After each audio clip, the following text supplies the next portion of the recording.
they say the way to a person's heart is through food. How many of you enjoy going to a party or a celebration where there isn't any food? Nobody. So it's obvious at the center of every culture, food is the high point of the celebration. Now, Lebanese cuisine has made Lebanon well known for its dishes such as baklava, which I brought here today with me, tabbouleh, and hummus. And the Arabic words are batlewa, hummus, and tabbouleh. So this box of sweetness represents the richness of the Lebanese culture. You guys can sample. Just pass it around. You don't have to take it. So food is a very important part of the Lebanese culture. So today I'll be telling you about how balewa or baklava represents the Lebanese culture and how I identify with the culture. So the Lebanese culture takes pride in its cuisine.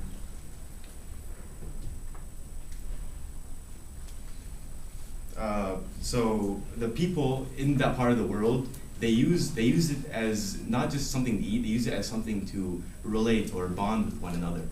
So it's very different. The raw ingredients that go into it, it looks very different than what's in the box. I'm going to describe only one of the what's it called, the balewa that's in there.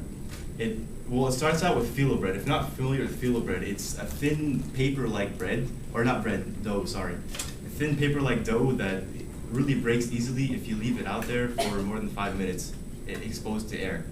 So you get this dough and you spread melted butter on it. And you do this for about 12 layers. And then after that, after the 12 layers, you're supposed to get ground pistachios, and you mix it with orange blossom water and sugar, and then you lay that, or you spread it out on top of the 12 layers. After that, you're supposed to get 16 more filo dough layers and spread that with butter and put it on top of the pistachios. After that, you're supposed to roll it up, cut it into like smaller pieces, as you can see, and you put it in the oven. That's how you make one of them. So, it's not. So only the best ingredients go into making something like this, because it really represents the culture. You have to get ground pistachios, the greenest kind, from this year's crop. So, and actually that box came from Lebanon. My dad recently came back from a trip from there. So you only get that in the Middle East.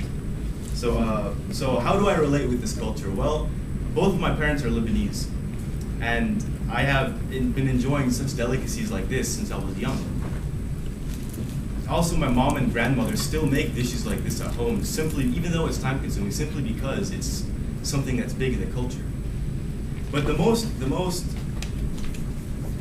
fun, though, was when I visited Lebanon a couple of years back. I was really, there's a lot that's different, but really what astonished me about the food is that people took forever to finish eating. They'd sit down for lunch and dinner, and it would take forever. So I realized then that people, they didn't use it to satisfy hunger, they used it to do something, to socialize. Now, there's a lot more to the Arabic culture than the food, but I can only explain that much in 5 minutes.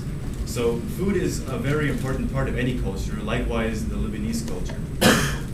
So today you learned that food is an important part of the Lebanese culture and how I really know so much about it. And most importantly, you got to taste a little bit of what I was telling you about.